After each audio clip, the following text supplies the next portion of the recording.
Ebyona byatandika n'ekitambo kya mmesa.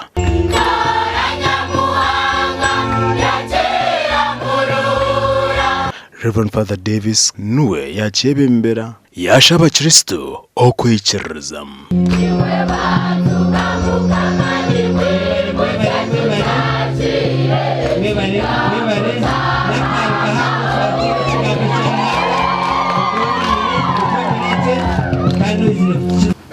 Evangeli iyo yachoboraje kurunje yacihayaje ati mureke kutina ogwe urukwita umubiri gwonka hakiri mutine ogwe kubasa kwita umubiri hamwe n'umutima.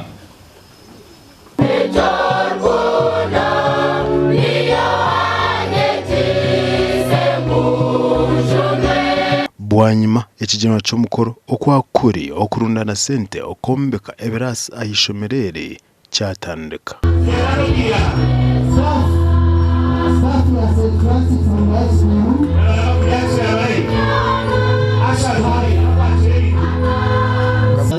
We have one staff room, though small.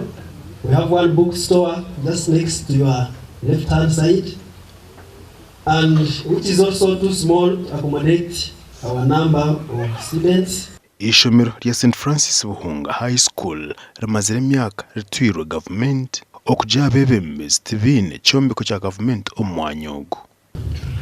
St. Francis Buhunga High School is a government-aided secondary school with O and A level, mixed day and partly boarding, and is implementing government programs of universal secondary education, commonly known as USE, and universal post-secondary education and training.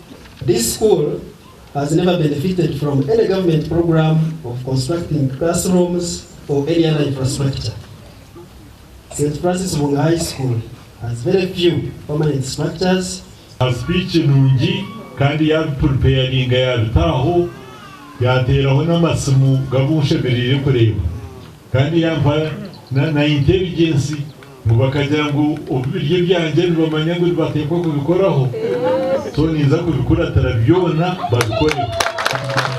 Omukugamba kwa Minisita no yasima bebembezi bishomere n'abazira abo amaani agibakutamu. Gente y'abana nagiba